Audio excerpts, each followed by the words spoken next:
Não sei se vocês conhecem a Datorá, a Arquia, né? A Datorá é uma empresa que tem 27 anos de mercado. Nós começamos aí com telecomunicações na parte de voz sobre IP, telefonia por internet, algo que hoje é tão comum, mas que em 96 era algo novo, algo difícil de explicar até para os players do setor, mas a empresa conseguiu se firmar e em 2011 nós começamos a trabalhar com uma coisa chamada MVNO, né? Surgiu a legislação das operadoras móveis virtuais no Brasil, nós tiramos as primeiras 2 licenças para isso, uma junto com a Porto Seguro, que montou a Porto Seguro Telecom, e outra para a própria Datorá, e hoje nós usamos nessa MVNO a marca Arquia, totalmente focada aí no mercado de internet das coisas. O objetivo que a gente tem desde a época que a gente estava no atacado até de voz apenas, né, até hoje, quando já tem uma série de outros serviços e a parte de machine to machine, que é a base da internet das coisas que a gente veio falar aqui hoje, foi sempre tentar transformar a conectividade numa ferramenta de transformação da sociedade, né? E é isso que a gente continua trabalhando aí desde o começo da empresa. Nós, por sermos uma operação dedicada, né, criada especificamente para machine to machine, para IoT, nós temos toda uma estrutura de conectividade pronta para isso, e as camadas de serviço, de software que envolvem essa estrutura de conectividade, elas também estão totalmente focadas nesse tipo de serviço. Dessa maneira, dá para flexibilizar desde a parte comercial até questões técnicas mais específicas, como criação de APNs privadas, né, uma espécie de sub-rede que pode garantir uma maior segurança dos dados sendo trocados por uma série de empresas. A gente tem exemplos disso com caixas eletrônicos, e essa estrutura flexível ela é a base para a gente começar a transformar machine to machine em IoT. Vou falar um pouquinho mais para frente aqui dessa modificação que a gente está vendo. A empresa hoje já está com mais de 1 milhão de coisas conectadas, né? O objetivo é sempre não conectar por conectar, mas tentar transformar o que nós estamos conectando em algo que tenha mais valor para o usuário final ou para a empresa que estiver conectando, né? Então, não é fazer IoT por IoT. Eu tive na CES em Las Vegas em 2019, espero que ela exista em 2021, essa feira ainda, né? Que são feiras muito cheias, vamos ver como é que vai ser a transformação da sociedade com o Covid, mas em 2019 você tinha até a cadeira da sala controlada por Bluetooth. Todo mundo queria dizer que estava com um IoT em seus produtos, até a empresa fabricante de imóveis, né? Claro, tem sua utilidade, mas não é exatamente isso que a gente está imaginando quando a gente fala de IoT. Então, o objetivo nosso é sempre tentar proporcionar algum tipo de transformação, algum impacto significativo na vida das pessoas que estão utilizando o IoT ou na realidade das empresas que estão nos contratando a soluções de IoT, né? Nós temos hoje uma presença estabelecida. Vou falar um pouquinho mais aqui para vocês sobre a pesquisa que indica aí os 20% de aumento de receita nas empresas que têm usado soluções de IoT e 20% de redução de custo para outras, né? Mas o importante é que nós temos tentado nos colocar como um pioneiro também nessa tecnologia. Às vezes a gente paga um preço por isso, porque lança serviços antes da hora, ou outros serviços que falham porque você avançou demais no objetivo, né, e a tecnologia ainda não chegou lá, mas nós continuamos com a cabeça de que nós temos que ser pioneiros e estar empurrando o mercado para frente com soluções inovadoras. O que a gente vê hoje, né? A gente vê que o IoT já não é uma palavra da moda, né? Já virou uma palavra, de uma certa maneira, até comum, e ela virou o tecido que permite realmente essa troca de informações. Essa frase do Karen McGillivray, é um nome difícil de pronunciar, é bastante interessante, né? Ele fala exatamente sobre esse tecido que permite que coisas, pessoas e processos se comuniquem, né? E é isso que faz com que o IoT tenha um ponto cada vez mais central, independente se ele é a palavra da moda ou não, independente da nomenclatura que vai se ajustando com o tempo, né? Primeiro era M2M, depois agora IoT, cada vez a gente está falando mais de automatização, e IoT tem tudo a ver com automatização. Então, o nome pode ir modificando, mas a importância da tecnologia, das coisas conectadas, na nossa opinião, eles vão se transformando, mas não vão nunca deixar de existir. Né? Daniel? Oi? Só uma coisa, o seu slide é esse mesmo ou você está andando? Porque para mim parece que está travado. É impressão minha ou não? A IoT pode ser uma grande aliada na geração de receitas adicionais? Não, continua para mim a sua Arquia da Torá e você parado, não está falando como nós fizemos o teste.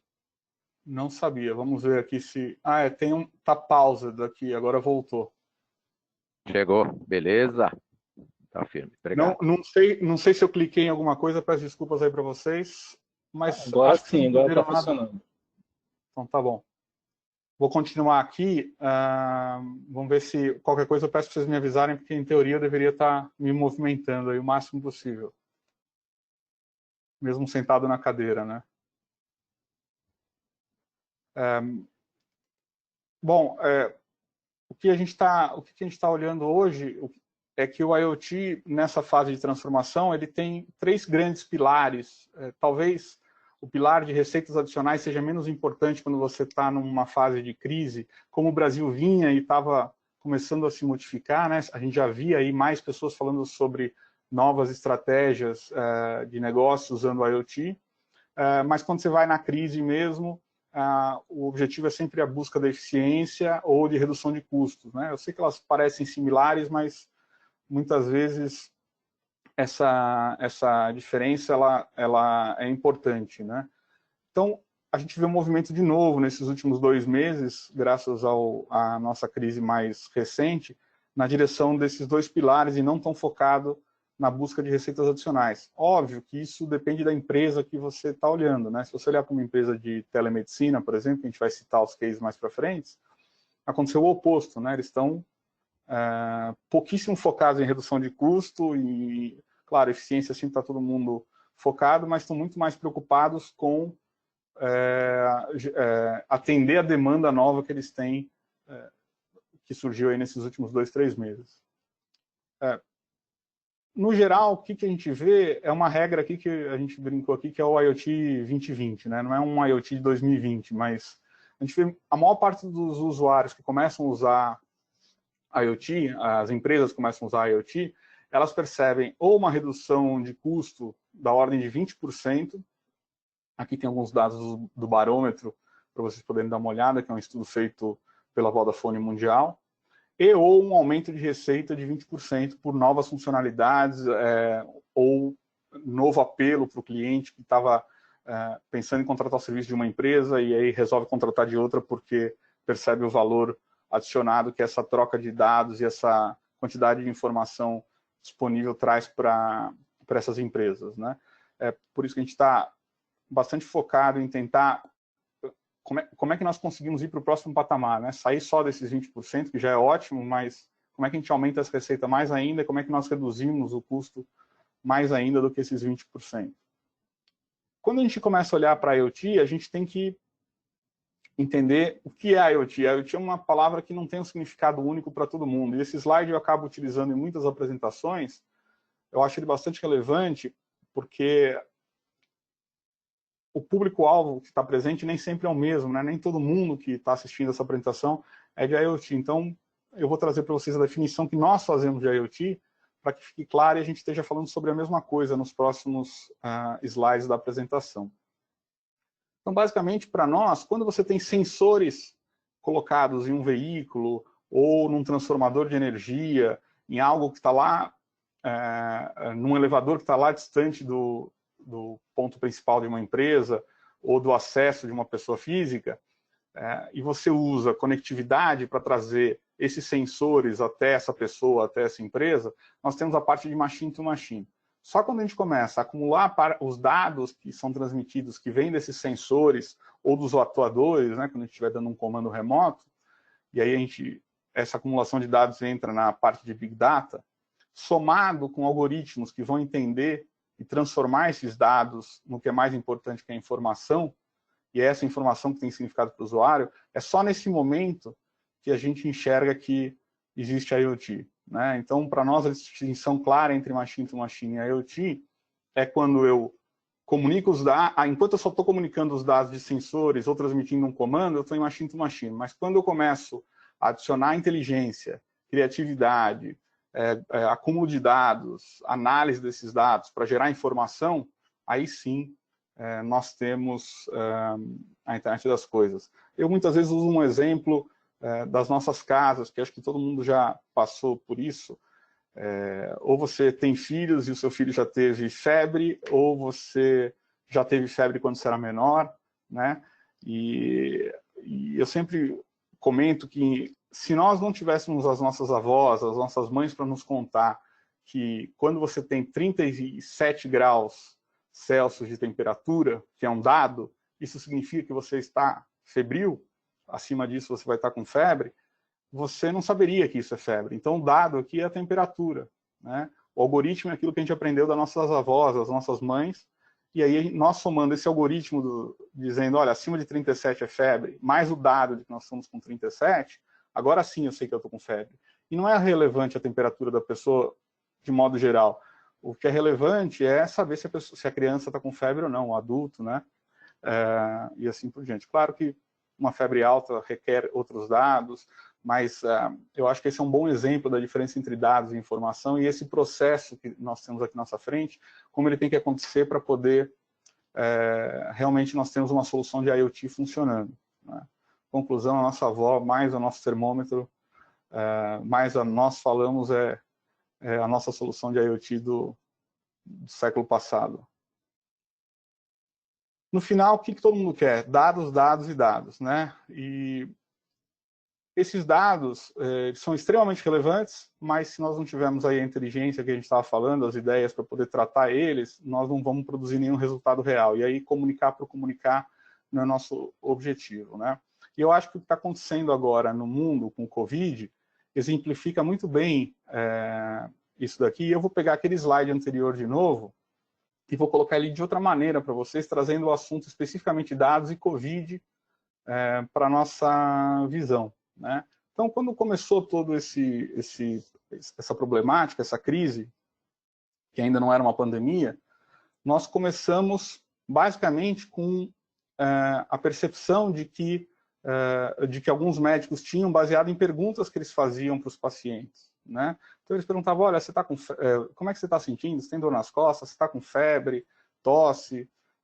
Era o único tipo de informação, de dado que a gente conseguia coletar sobre os pacientes de Covid, né? Outras coisas que começaram a acontecer foi a observação dos próprios médicos, né? Então, ou enfermeiros, ou profissionais da saúde, eles começaram a perceber certas nuances nas pessoas que vinham ser atendidas com a característica que se imaginava do Covid na época, né? Então, um sintoma mais recente que veio dessa observação, claro que das perguntas, mas principalmente da observação dos médicos e profissionais de saúde, é a questão do paladar, né? Que nos primeiros meses não foi apontada como um sintoma válido para se identificar a Covid.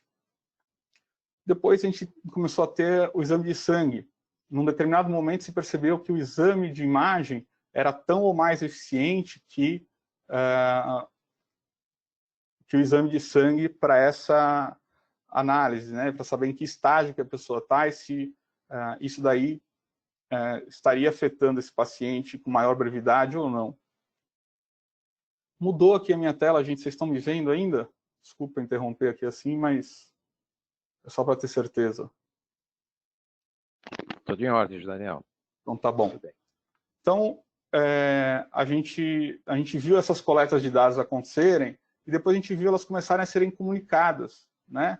Claro que essa comunicação, no começo, ela é muito mais manual, né? Mas essas pessoas começaram a reportar os sintomas que eles observavam, que eles viam através das perguntas dos usuários, começaram a enviar esses resultados de exames também, né? Uma parte é a parte que é manual, que é de aquisição de informação manual, de dados manual, e outra parte é o que se fez através de exames, né?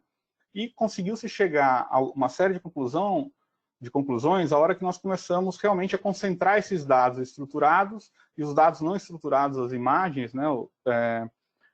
De modo que os algoritmos puderam passar a trabalhar. Então, o primeiro algoritmo é a mente humana mesmo, né? Começou a analisar esses dados e perceber pontos importantes nos exames ou nas imagens. Depois a gente conseguiu avançar um pouco nos algoritmos que permitem analisar os dados dos exames, ainda não as imagens, né, mas características específicas. E mais recentemente, a transformação dessas imagens em dados que podem ser utilizados aí para esse segundo componente lá de algoritmos sobre os dados, né, permitiu que a gente chegasse em algumas informações relevantes, que é verificar, por exemplo, se um paciente ele é positivo ou se ele é negativo, se existe similaridade entre os assintomáticos, né? Essa similaridade pode nos permitir identificar propriedades que possam nos ajudar a prevenir que outras pessoas se contaminem. Então, existem discussões sobre se todos os assintomáticos tomaram uma vacina específica quando eram crianças e por isso eles têm uma proteção maior agora. Ao mesmo tempo, a gente tem a diferença entre os vários subgrupos, né, de idade, de pré-condições, de sintomas. Então, no final, todo esse processo está acontecendo para que a gente chegue nessas informações, né? E essas informações é que vão levar a um resultado relevante, que é o quê? Reduzir o risco de quem está internado já, de quem já está contaminado, né? Então, um remédio que possa ajudar a combater a doença mais rapidamente, tirar a pessoa do hospital mais rapidamente, ou que não se entube ela. A cura, é óbvio que seria aqui o ápice, junto com a vacina, desse processo todo, né? Então, veja que esses dados todos que estão coletando, obviamente, eles têm que tratar aquele paciente, mas numa figura geral, a maior importância deles é a transformação nessas informações para que a gente realmente tenha um benefício real para a sociedade, para a humanidade, nesse caso, né? Então, achei interessante fazer esse slide aqui, tentando trazer a nossa teoria para o conceito prático. O que a gente tem visto do mercado de IoT, né? E aí depois a gente entra nessa parte de novo do Covid, né? Indo um passo para trás para ir depois para frente, né? Nós vemos cada vez mais a importância das cidades conectadas, e aí as cidades conectadas não é só iluminação pública, é uma série de outras coisas, né? A cidade é composta por um mobiliário urbano que está se transformando, vem se transformando já há um tempo e vai se transformar cada vez mais. Nós vemos um crescimento muito grande no número de equipamentos conectados, né? Então, às vezes nós contabilizamos os equipamentos, às vezes nós contabilizamos o número de sensores conectados, mas estima-se que a gente vai sair aí de 17 bilhões em 2017 para 75 bilhões em 2025. Eu sei que os números variam em cada pesquisa que a gente vê, é muito difícil se planejar, mas o importante é que a gente percebe claramente um crescimento acontecendo, né? E a gente vê que a quantidade de dados que está sendo gerado é muito grande, né? Então, o IoT não tem um impacto só na conectividade, só na solução que fica lá na ponta, mas ele tem todo um outro impacto, que é na acumulação dos dados e na análise desses dados. Então, a conectividade não é um único beneficiado do IoT, né? Talvez os data centers, as soluções de storage sejam até mais beneficiadas do que a própria conectividade nesse tipo de ciclo, né? O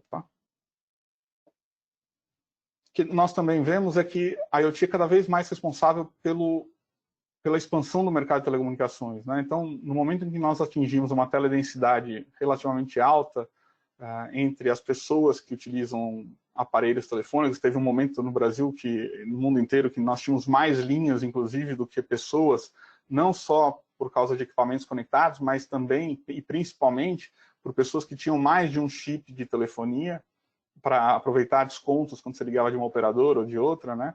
E isso foi perdendo sentido porque o mercado é evolutivo e hoje, provavelmente, o maior impulsionador do mercado de telecomunicações, de novidade, de novos serviços, é a IoT, né? Então, a gente vê aí um crescimento muito importante, uma projeção de que o Brasil, nos próximos anos, vai ser responsável por cerca de 352 bilhões de dólares dessa nova receita, né, dessa nova economia que a IoT está trazendo, né? Para vocês terem uma noção desses números comparado com a realidade, a gente consegue ver hoje que... vocês estão vendo meu mouse também agora? Vou torcer para que sim. Acho que dá para ver, sim. Legal. Sim, sim. Então, nós estamos vendo que aqui em 2019 nós chegamos a 25 milhões de equipamentos conectados no Brasil, um crescimento aí ano a ano de cerca de 22%, um pouco abaixo da média mundial de 24%. E todas as projeções que a gente tem visto, inclusive as que nós trabalhamos, trabalham com o Brasil crescendo 15% ano a ano na parte de internet das coisas, né? Ao mesmo tempo, nós vemos que o Brasil representa cerca de 3,7%, 3,8% do mercado mundial de telecomunicações, né? Isso vai permitir a gente olhar para alguns outros números agora, como a teledensidade, que a gente criou aqui o nosso nome interno, vamos agradecer aqui ao Arthur de marketing, né? Que é a teledensidade das máquinas, o MTD, né? Então, comparando os vários países em 2019, a gente vê que o Brasil ainda tem uma MTD muito baixa, perto da China ou dos Estados Unidos, né, que são essas barrinhas brancas que a gente vê nos slides aqui para 2019. O Brasil está aqui embaixo. Ao passo que, se a gente compara com em 2024, a gente tem um crescimento, sim, importante, mas mantidas as devidas proporções, a melhoria para esses outros países é muito maior do que do Brasil, né? Você vê os Estados Unidos chegando aí numa estimativa de 0,66 conexões por habitante nessa parte de máquinas conectadas. O que a gente observa, né? A gente observa que isso era para não ter aparecido o quadradinho e aparecer só depois essa mensagem, né? Mas o que a gente observa quando a gente olha, a gente tenta dividir os países do mundo e o número de conexões por habitante que o mundo tem, a gente consegue perceber uma clusterização entre esses países. Nós temos um bloco aqui, que é o bloco C, onde o Brasil se enquadra, que está numa faixa entre 0,22 e está numa faixa de 0,12 conexões, de 0 a 0,12, né? E que em 2024 provavelmente vai estar com 0,22 conexões por habitante. E aí você tem o bloco B, que hoje está entre 0,16 e 0,28, que vai chegar aí numa média de 0,33 em 2024, e o bloco A, que inclui Estados Unidos, Alemanha e França, que são os que têm maior taxa já de conexões por habitantes e que devem manter essa liderança aí nos próximos anos, né, para 2024, que são as projeções que a gente tem. Quando a gente olha para isso, e a gente pensa assim, poxa, o Brasil vai ter, em 2024, pela projeção, 49,5 milhões de MTD, né, de coisas conectadas. Se eu tivesse no mesmo patamar que os países que estão lá no grupo A na frente estão, eu teria 117 milhões de coisas conectadas. Isso produz não só um aumento de receita específico no IoT, mas toda uma mudança na economia brasileira, né? Mesmo que a gente não conseguisse chegar ao bloco A e chegar só ao bloco B, nós já estaríamos passando de 50 milhões para 73 milhões de conexões, né? E isso daí tem um impacto importante e tem um motivo da gente não estar conseguindo dar esse salto para se mover de uma faixa C para uma faixa B ou faixa A, né? Ao mesmo tempo que a gente tem isso acontecendo, e eu vou falar daqui a 2 slides aí porque nós vemos uma dificuldade nessa mudança de faixa, esses últimos 2 meses foram bastante interessantes, porque, como a frase aqui do CEO da Microsoft diz, eles viram uma mudança na parte de digitalização, de transformação digital das empresas, nesses últimos 2 meses, que normalmente teriam acontecido em 2 anos. As aplicações de conferência, como a que a gente está usando agora, mas mais até ainda de empresa para empresa, tiveram um crescimento de 700% praticamente de um mês para o outro, né? Então, isso pode fazer com que aqueles números que a gente tem de 2024 adiantem para 2022, talvez, né? E esse número de 2024 em si já vai ficar maior. Então, a gente tem uma expectativa de que esse processo de digitalização vai sim alavancar o número de conexões e vai mudar essas previsões sobremaneira, né? quando a gente vê o impacto do que acontece hoje no mercado de telecomunicações, desculpa, mas um slide meu aqui sumiu, vou falar em cima desse. Se a gente tivesse uma desoneração fiscal, se a gente tivesse uma redução de custo no preço da conectividade, que é o custo recorrente, então você tem a parte do CAPEX, que é o investimento no equipamento, mas você tem toda uma parte de custos mensais que são utilizados pelo uso da telecomunicação no serviço de IoT de machine to machine, você vê que isso tem um impacto importante na quantidade de dispositivos conectados. Então, uma das travas que a gente está tentando no Brasil procurar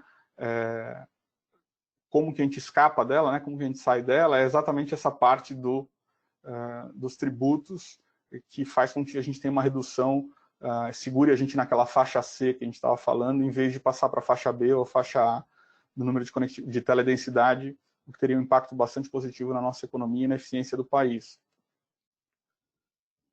Quando a gente olha para as aplicações atuais e vê o cenário do que está acontecendo agora com o Covid, né, a gente começou a olhar para as principais aplicações que a gente tem de IoT na empresa e como isso está se impactando nessas empresas. E a gente resolveu trazer um pouquinho disso daqui para vocês, muito mais na nossa percepção e na nossa conversa com os clientes do que em dados reais que eu posso falar, olha, aumentou isso, diminuiu aquilo, tantos por cento exatamente. Mas a gente achou que essa percepção nesse momento ela era bastante útil para trazer nesse webinar. Então, por exemplo, nós temos aí duas aplicações iniciais, que é a parte de saúde, está sendo bastante impactada, e eu falo para vocês aqui já no slide seguinte, nos cases, e também a parte da indústria, porque você tem uma chance de deslocamento das pessoas menor, ao mesmo tempo as pessoas precisam continuar ser atendidas pelos médicos, ou as empresas continuam necessitar manter suas máquinas funcionando, suas linhas de produção funcionando, mas agora sem a mesma condição de ter pessoas visitando esses locais como eram antigamente, né? Então, soluções que antes eram não supérfluas, mas menos relevantes, como, por exemplo, um dispenser de medicamento, você vê um crescimento importante, porque aqui você tem a dispensa do medicamento para uma pessoa da terceira idade, que não está mais com aquele cuidador que conseguia ir todo dia, o cuidador que não quer ficar lá com a pessoa direto, não pode mais visitar aquela pessoa diariamente, aí ele vai ter que sozinho receber esse remédio. O descarte desses materiais também acontece nesse próprio equipamento, então você vê um aumento da demanda desse tipo de solução, onde a telemedicina, mesmo que sem o médico, né, presente nesse contato minuto a minuto, ela consegue dar uma melhoria de qualidade de vida para essas pessoas, né? Aqui a melhoria de qualidade de vida é simplesmente que elas tomem os remédios que elas tomavam antes de do Covid-19 acontecer, e elas não terem mais os mesmos acessos que ela tem, né? Um outro exemplo que eu acho muito interessante é o exemplo da telemedicina, né? Então você tem um caso do Einstein, que provê o serviço de ronda de UTI, monitoramento da UTI, remotamente no estado do Pará, para hospitais que ficam em cidades que não tem médico, né? Mesmo que elas paguem muito, o médico não quer ir morar lá porque a cidade carece de estrutura. Então isso permite um acompanhamento, talvez um clínico geral no local possa ser acompanhado por um intensivista que fica em São Paulo ou no Rio de Janeiro, sem prejuízo da qualidade do atendimento para o paciente. Então tem hora que isso pode ser um luxo, mas tem outros momentos como o que a gente está vivendo que isso é mandatório, né? É interessante saber que, por exemplo, certos tipos de enfermeiras não podem hoje entrar nas áreas de UTI, não são permitidas entrar nas áreas de UTI devido ao conhecimento alto que elas têm sobre algumas coisas e são obrigadas a assistir remotamente a outras enfermeiras menos qualificadas atuando lá, porque os hospitais não podem se arriscar de colocar esses profissionais mais bem preparados em risco no momento. Então, a gente vê que a telemedicina pode ser até que aconteça dentro do próprio hospital, né? Sem tantos recursos como a gente imagina, com coisas muito mais simples, como nesse caso aqui da UTI, que é a transmissão de sensores, ou nesse outro caso, que é basicamente conversando com a outra enfermeira por telefone, né? Claro que a gente sempre quer soluções mais interessantes, mas são cases bastante práticos, bastante simbólicos do uso da telemedicina no momento, né? Outras áreas que a gente sempre fala de IoT e começa a se pensar, puxa, como é que isso daqui vai ser impactado pelo Covid? É a parte de carro conectado, né? Indo lá na direção do nosso sonho de ter o carro autônomo um dia, e ao mesmo tempo da mobilidade urbana, né? Que são duas coisas que estão bastante ligadas, e a gente tem uma oportunidade boa na Arkia, porque nós atendemos esses segmentos fortemente, então a gente consegue observar uma série de coisas de dentro, né, do lado de dentro, para ver como é que está se modificando em tempo real, né? Então, você vê soluções como a da BMW, onde você tem o Connected Drive, você tem assistência remota, você tem a parte de navegação de GPS, você tem acionamento das ambulâncias automaticamente pelo serviço do carro quando ele detecta um acidente, né? Mas que permite também outras coisas, como, por exemplo, você ligar para o Connected Drive através de um único botão para avisar que você está levando uma pessoa para o hospital em emergência. E o Connected Drive, a pessoa que está no call center consegue ligar para o hospital e passar informações úteis para esse transporte de imediato. Então, são usos que não foram imaginados inicialmente, né? Isso aqui foi muito pensado para uma assistência normal quando o carro tem um problema, ou para uma assistência quando há um acidente que o motorista não pode se comunicar, mas agora está tendo um uso diferente, que é a comunicação do transporte de uma pessoa doente, por exemplo, né? Então, você vê, até podíamos ter mencionado aqui nos slides o que aconteceu em São Paulo, onde o prefeito tinha decidido fechar vias para diminuir a circulação de pessoas e acabou provocando tráfego, que era o objetivo deles, né, trânsito, só que esse trânsito acabou impactando os próprios profissionais de saúde, eles tiveram que cancelar as barreiras que eles fizeram nas vias da cidade. Então, tudo hoje está muito integrado, né, tudo tem um impacto inesperado. Na parte de mobilidade urbana, a gente percebe claramente que não tem ninguém na rua para poder usar as bicicletas, né? Ou os patinetes que estavam aí invadindo São Paulo. A Faria Lima, perto do nosso escritório, ela é altamente transitada por esses meios de transporte. E aí, quando você olha para isso e fala assim, puxa, acabou esse mercado, né? Porque agora ninguém mais vai andar de bicicleta. Porque ninguém está andando de bicicleta, então os números indicam isso, né? Mas na prática, se a gente começar a analisar, provavelmente vai acontecer o contrário, porque quando houver a liberação dessa quarentena, seja hoje ou seja daqui a um mês, as pessoas, pelo menos numa fase inicial, vão preferir transportes individuais. E a bicicleta é um transporte individual. O patinete é um transporte individual. Então a pessoa vai pensar duas vezes em vez de entrar num ônibus, mesmo que o ônibus já faça parte do bilhete dela, se ela ia chegar de metrô na Faria Lima com a Rebouças, depois ia pegar um ônibus até o escritório, muito provavelmente ela vai pensar duas vezes e talvez opte por pegar uma bicicleta em vez de fazer esse último trecho de ônibus. Isso vai ter um impacto aí no número de bicicletas ou no número de patinetes que vão ter que estar disponíveis para essas pessoas estarem nas ruas, né? Então, tem coisas que têm um impacto negativo no primeiro momento e vão ter um impacto positivo num segundo momento na nossa visão. Aqui na parte de segurança e de varejo, aí o varejo tem misturado com o varejo a parte de meio de pagamento e a parte de logística, né? Porque o varejo se transformou do dia para a noite, né? Ninguém mais vai lá no hipermercado, as pessoas fazem compras online, né? A parte de segurança também, tinha lugares que você abria todo dia e fechava todo dia. O nosso escritório na Tabapuã, por exemplo, nós abrimos, alguém chega para trabalhar no horário comercial e quando acaba o horário comercial alguém sai do trabalho. Então o alarme funcionava de noite. Hoje já não é mais assim, porque aquele escritório está fechado. Como nós temos mais de um escritório, nós concentramos as operações onde não dá para ficar 100 pessoas, onde tem estrutura técnica trabalhando, né? Então até a mudança, até a observação dos dispositivos de segurança tiveram que ser modificados. Configuração, como eles atuam, talvez a empresa que faz o monitoramento possa ter menos gente, porque não tem mais a abertura e o fechamento que ela acaba monitorando remotamente. Então tem uma série de mudanças acontecendo nesse sentido.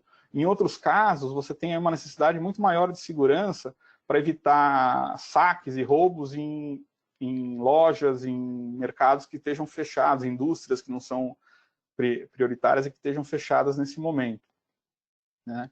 Já no meio de pagamento, a gente já via uma transformação muito grande acontecendo com um crescimento exponencial dos POS, né? Esse crescimento dos POS, ele, na nossa visão, ele vai continuar, vai até aumentar, né? Porque cada vez mais as pessoas vão pedir coisas remotamente, e aí esse remotamente, muitas vezes você tem como pagar online antes de receber, muitas vezes você não quer pagar online antes de receber, aí você quer pagar na maquininha, e outras vezes o lojista não oferece a opção de você pagar online, né? Então, existe também a parte de segurança desse pagamento, que acaba variando as taxas para os estabelecimentos, mas o que a gente percebe é que o contactless vai ficar mais importante, porque a tendência é que você não queira tocar naquele POS. Então, até o form factor do POS pode ser que se modifique, né? Não a função em si, mas talvez como nós vemos ele hoje em dia, né? Uma outra parte aí que está sendo bastante impactada, que a gente estava falando com essa mudança do varejo toda, é a parte de logística. Porque você sai de um movimento onde se focava muito em rastrear veículos e passa a querer rastrear mercadorias. A pessoa quer saber onde está o pacote dela. O fato de ela ter essa possibilidade aumenta a chance de ela comprar numa loja online num percentual expressivo. Eu não me lembro agora o número de cabeça, mas é um percentual importante. Então, como é que você faz para que agora essa monitoração do veículo se transforme na monitoração da mercadoria? Ou será que a gente vai instalar um rastreador em cada mercadoria? Claro que isso não faz sentido, né? Então, as soluções vão ter que se funcionar cada vez mais integradas e mais coordenadas. Vale ressaltar aqui também um ponto interessante, que foi a necessidade do governo de verificar como está o índice de quarentena das cidades, né? Se as pessoas estão ficando em casa ou não. E a gente ouve esses percentuais, 42%, 48%, 50%. Então, isso, em parte, está sendo feito através da monitoração do movimento dos celulares dentro das cidades. Mas, em outra parte, você pode fazer isso e entender o que está acontecendo através do software de monitoração de frota. Porque se você tinha um deslocamento médio de tantos quilômetros por veículo numa cidade, e agora você diminuiu isso em 50% diariamente, você consegue ter uma boa estimativa, mesmo que o governo não tenha acesso aos dados de movimentação dos telefones, você consegue ter uma boa estimativa da diminuição do deslocamento nas cidades brasileiras, né? Então você começa a ter serviços que antigamente a gente olhava só por um sentido, por um objetivo, começar a ter outros significados, terem outras maneiras de serem utilizadas pelo mercado, ou pelo menos os dados que eles projetam. Antigamente não era relevante para uma empresa, claro que o pessoal de logística sim, mas para uma empresa que põe rastreador só para saber se o carro foi roubado ou não era relevante saber o número de quilômetros rodados daquele carro todo mês. Agora passa a ser, e quando ele percebe que existe essa função, ele também começa a achar novas aplicações, como por exemplo, redução do custo de combustível, né? Vou monitorar se o cara está dirigindo melhor. Então uma coisa vai puxando a outra e isso é bastante interessante nesse nosso segmento, né? Um impacto relevante que a gente vê também é a parte do mobiliário urbano. A gente deixou até aqui em destaque, a gente falou em cidade inteligente já em alguns slides atrás, mas você tem uma série de coisas que vão surgir na cidade, ou vão se modificar, ou vão surgir novas na cidade, seja ela no ambiente público ou no ambiente privado, né? Então, no ambiente privado, eu poderia dar como exemplo o botão de emergência da terceira idade. Assim como a gente tem lá o Connected Car no BMW, faz cada vez mais sentido você ter um Connected Button para chamar o enfermeiro ou o médico na casa de uma pessoa que já tem uma pré-existência, né? Pode ser que no começo não seja para todos os cidadãos. Ou lanchonetes e outros lugares que concentram público terem sistemas de monitoramento de número de pessoas para já avisar o corpo de bombeiros ou a polícia, depende do tipo de situação que é necessário, né? E você vai ter os mobiliários urbanos novos também, que a gente já começa a ver isso surgir na China. Já tem um outro caso no Brasil, ainda muito tímido, que são, por exemplo, as cabines de desinfecção, né? Então, são cabines que ficam soltando spray de uma nuvem de... Eu não sou especialista, então vou dizer que é uma nuvem de álcool gel, mas eu sei que não é uma nuvem de álcool gel, que tem por objetivo não totalmente desinfectar a pessoa, porque não dá para fazer isso, mas pelo menos reduzir a quantidade de vírus que por um acaso esteja na pele ou nas roupas dessas pessoas que passam por dentro desse lugar. Isso vai estar associado a o mecanismo de controle de entrada ou saída de pessoas em certos lugares, por exemplo, um prédio ou talvez no metrô. Então, se eu tiver uma catraca que monitora a temperatura da pessoa, se a gente observar que essa pessoa está com uma temperatura mais alta, eu posso tomar uma atitude de não permitir que essa pessoa entre no metrô para que ela não contamine outras pessoas. Algo que era inimaginável há 6 meses atrás, passa a ser uma coisa que é válida de se pensar como medida paliativa para proteger a maior parte da população. Né? Outra coisa que tem sido feito com visto com bastante interesse é a monitoração do grupo como um todo. Então, você, em vez de tentar medir uma pessoa para saber se ela está com febre, ou se ela está com uma diferença de temperatura, você mede o grupo.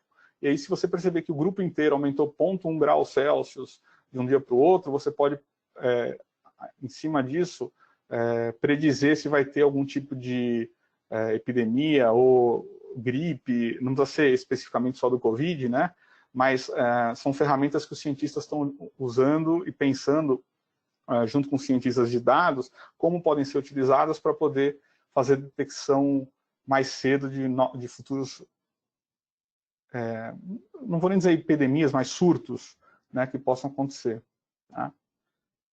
Na prática, todas as áreas estão sendo impactadas pelo Covid-19, né? Então, a gente vê uma redução muito grande no uso de petróleo, né? Elas são umas que estão, apesar do Brasil ter anunciado aí recorde de exportação de petróleo nesse mês passado, a redução ela é óbvia, tem muito menos gente usando carros, tem muito menos indústrias usando materiais à base de petróleo como matéria-prima para poder fazer suas coisas, tem outras que não, por exemplo, a parte de embalagens se mantém igual, tem muita embalagem plástica com base no petróleo, mas vê-se claramente aí uma redução da demanda e, consequentemente, essas empresas investindo menos e procurando cada vez mais eficiência e redução de custo para suas operações. Né? Na saúde, a gente comentou um pouco a parte de telemedicina, hoje a gente ainda olha para a telemedicina como algo muito distante, mas a partir do momento que os equipamentos deixam de ser equipamentos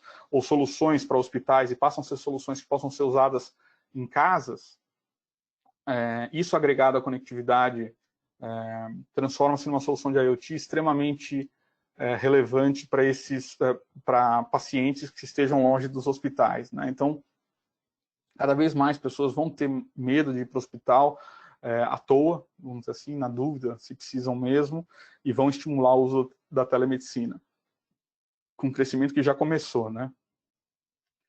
O que a gente vê também é um crescimento grande da palavra automatização, como eu mostrei ali na frase do Satya Nadella.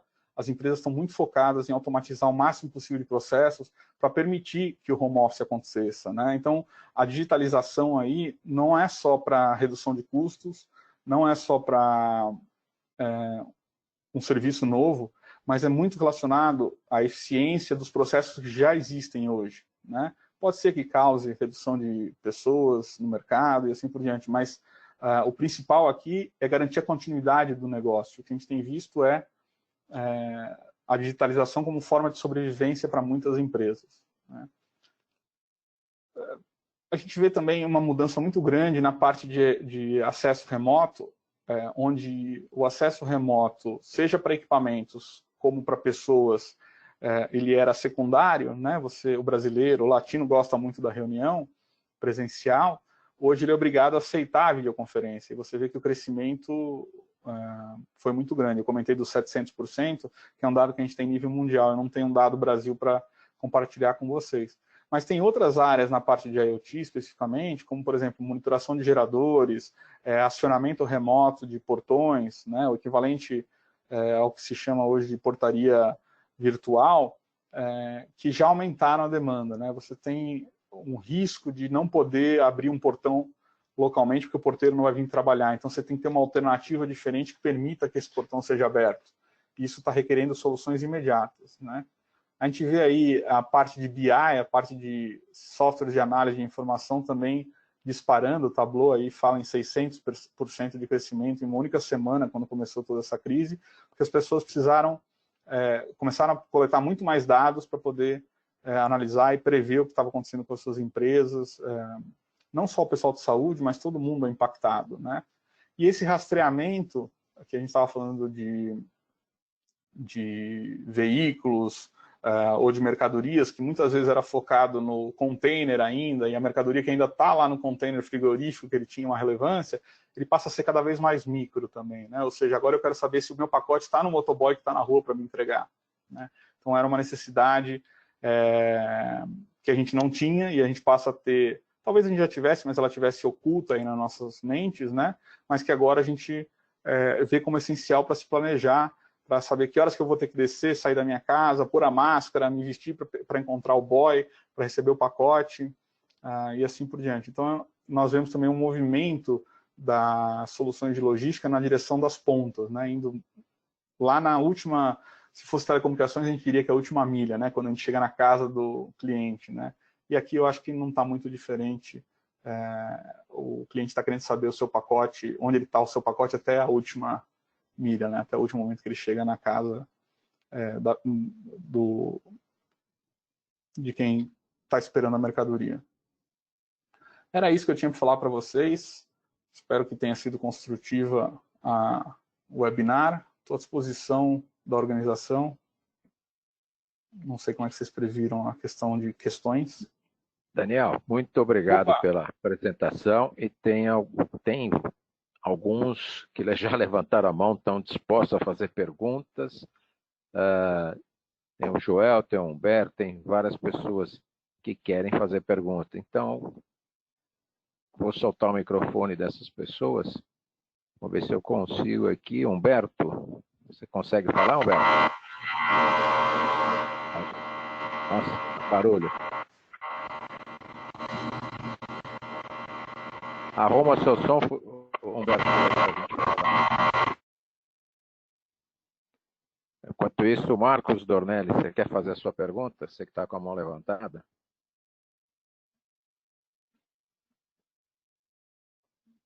O George Strong também está. George, pode falar. Opa, boa tarde, Daniel. Boa tarde, pessoal. Eu queria fazer uma pergunta. Em relação aos chips M2M da Arkia, elas são multioperadoras, Daniel? Elas comportam hoje as 4 operadoras?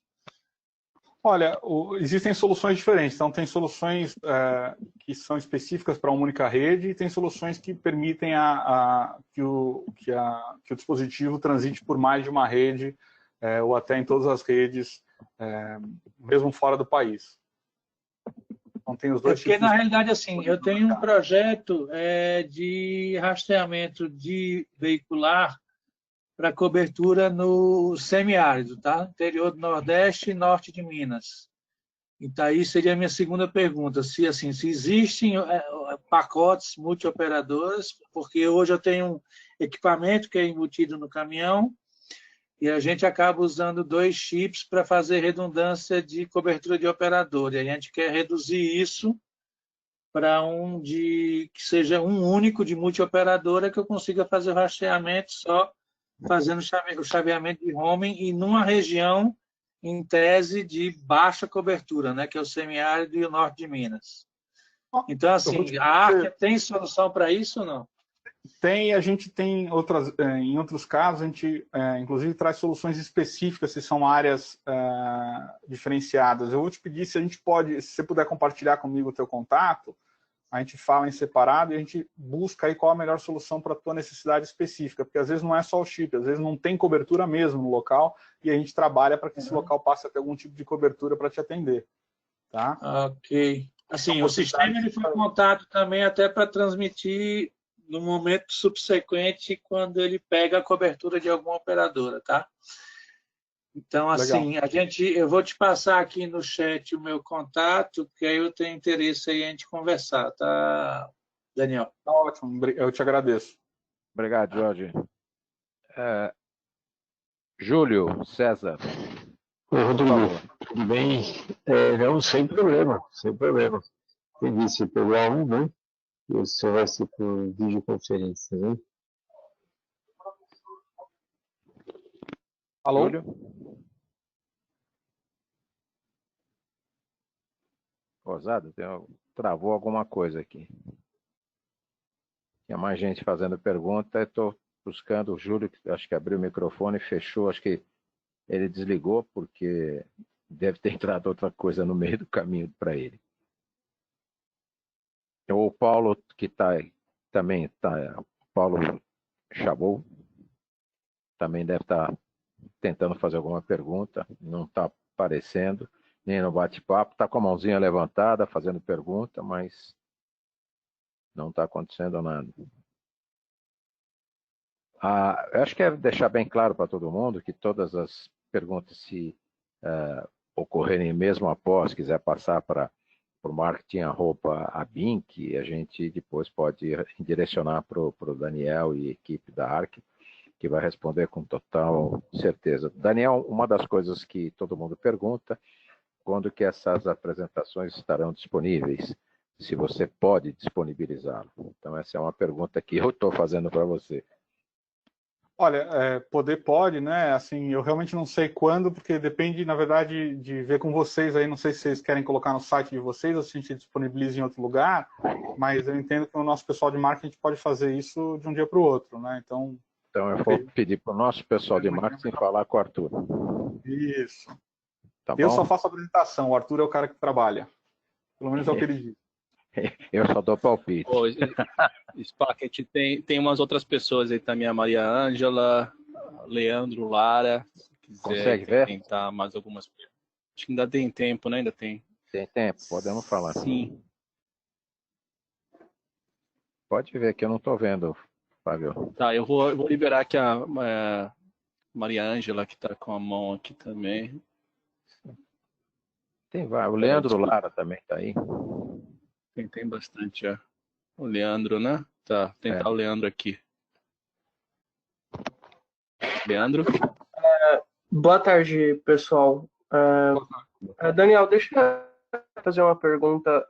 Eu entendo você como um grande acompanhador do mercado de IoT e as convergências dele, tá? Então, eu queria aproveitar que você e o seu time da Associação de IoT têm um melhor sobre o tema, considerando o 5G e o Narrowband IoT. Eu gostaria que você me informasse ou, enfim, compartilhasse sua ideia de como as redes convergeriam os serviços para talvez uma forma única na irradiação ou até numa, poderia dizer, uma padronização do uso, né, do IoT em termos já de fábrica. Não sei se você está entendendo o meu argumento aqui.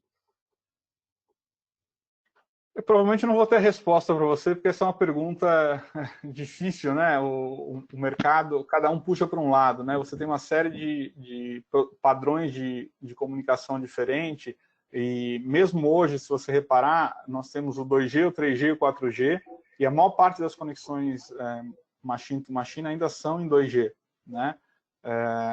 Porque elas não precisam de mais banda. Então, eu acho que a gente sempre vai conviver com mais de uma tecnologia de conectividade. E eu acho que o principal ponto que nós temos que trabalhar para padronização é na troca de dados, que está numa camada mais à frente. Sem a troca de dados, né, eu sempre dou o exemplo da TV da LG e da geladeira da LG. Né? Então, a gente sempre ouve aquelas histórias, a geladeira vai saber a hora que vai ter o comercial e ele vai deixar a cerveja mais gelada, para que na hora do comercial, quando você levantar para pegar a cerveja, ela vai estar mais gelada do que ela estaria em outros momentos. Né? Mas se a TV é da LG e a geladeira é da Samsung, isso já não funciona. Né? O usuário não vai querer comprar todos os eletrodomésticos de uma empresa só. O que a gente precisa achar é uma maneira de trocar esses dados todos de modo que o IoT realmente cresça. Né? Só quando você tem a quebra desses silos de dados é que realmente você vai ter a internet das coisas na nossa visão. Né? Então, conectividade, vai ter conectividades que atendem redes locais, porque as soluções só precisam de redes locais, vai ter lá o 5G em outros casos, que precisam de menos latência ou maior throughput, né? Mas é muito difícil que você tenha todos os players trabalhando num único tipo de solução de conectividade. Eu acho que o importante é a gente tentar pensar na padronização da camada acima, que seria a camada de troca de dados. E também assim, posso fazer mais uma perguntinha rapidinho? Sem dúvida. Por favor. Obrigado. É o seguinte, você tocou num ponto que é realmente interessante, que é a quantidade de periféricos existentes para trabalhar com esse sistema, né? Então, eu entendo que, basicamente, essa é uma oportunidade para se fazer uma comunicação entre os periféricos, como a gente fez, por exemplo, no passado, criando a camada OSI, em que equipamentos distintos se comunicavam fora de situações ou de equipamentos proprietários distintos, né? Então, sobre isso, você, né, que aí vai tocar mais na primeira pergunta, você acha que terá alguma convergência para uma tecnologia estrutural padronizadora de periféricos usar o serviço de IoT? Eu acho que, eu sinceramente falando para você, eu acho que existem algumas iniciativas nesse sentido, quando você olha os protocolos, vamos dizer assim, se a gente fosse olhar aí nas camadas OSI, né, não nas primeiras 3 camadas, mas mais para cima, você já tem algumas coisas funcionando, como, por exemplo, o MQTT. Eu sei que não é o que você quer, tá, mas eu só estou usando como exemplificação aqui. Só que eu acho que o nosso benefício real vai acontecer quando isso for mais para cima ainda, quase que chegando na camada de aplicação, que é a formatação dos dados em si, né? Então, eu espero que o mercado entenda a importância disso. Muitas vezes indústrias se juntam naquele segmento específico. Então, por exemplo, o setor automobilístico, ele sempre foi muito bom nisso, né? Porque ele precisava de uma certa padronização na questão de segurança, mas ao mesmo tempo ele sempre foi muito reticente na hora de fazer isso com peças, porque isso tira um mercado potencial do pós-venda, né? De quando o carro já está na rua. E a gente precisa disso agora, né? Você vê que no próprio veículo você tem que ter o aplicativo da Fiat para abrir a porta da Fiat, mas se você for abrir outro carro fabricado pela própria Fiat, já não funciona aquele mesmo aplicativo, porque a porta tem um nome diferente, né? Então você tem... eu vou usar uma palavra aqui que o pessoal lá do escritório me bate toda vez que eu uso, e eu gosto muito, que é taxonomia, né? Então, você tem a padronização dos dados que tem que ser trocados, tem a padronização de como você chama as coisas em IoT, e tudo isso tem por fazer, e eu acho que uma hora as pessoas vão começar a entender, talvez até seguindo padrões que existem na internet hoje, padrões, não digo mais modelos, como por exemplo o DOI, que é o identificador para documentos, né? Então as pessoas estão começando a perceber a necessidade de ter essas coisas mais estruturadas. Mas ainda está começando. É embrionário, sim, mas é importante que seja desenvolvido, né? Então, deixa eu entrar na conversa aqui, porque nós estamos estourando o horário. Realmente essa discussão ela é abrangente, ela vai embora, sem dúvida, e eu queria acrescentar que tudo isso também depende do tipo de negócio que está se fazendo.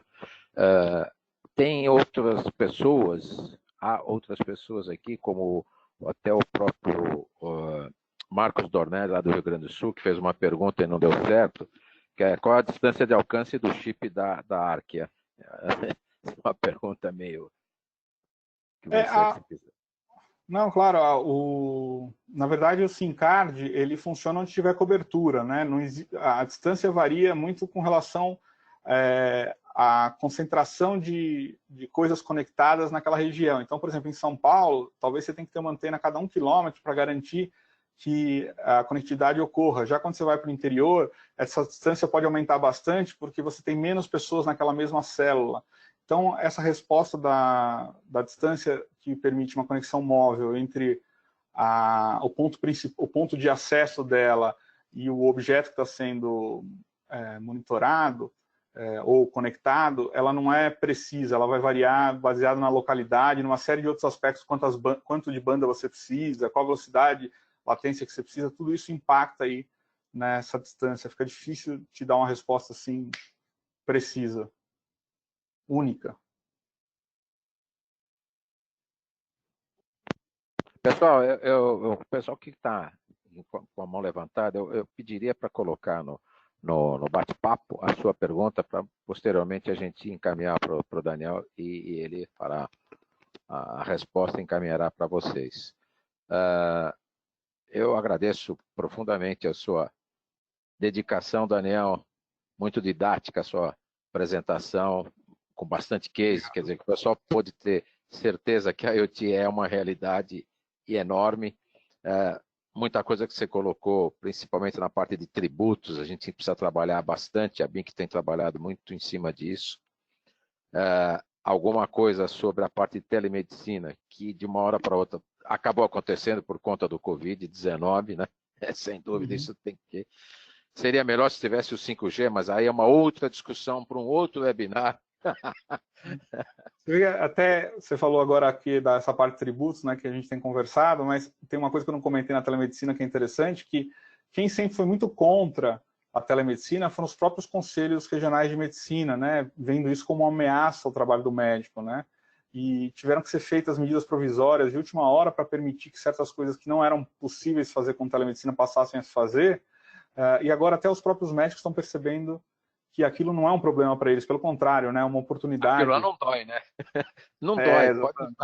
Mas a resistência inicial existe, né? Não tem jeito.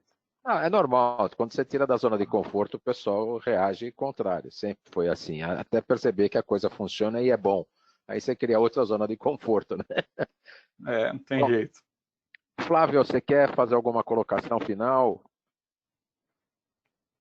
Não, Spark, era só para falar para o pessoal, então reforçar que, como a gente tem feito nos outros eventos, a gente vai depois colocar algumas das perguntas que não puderam ser respondidas na plataforma.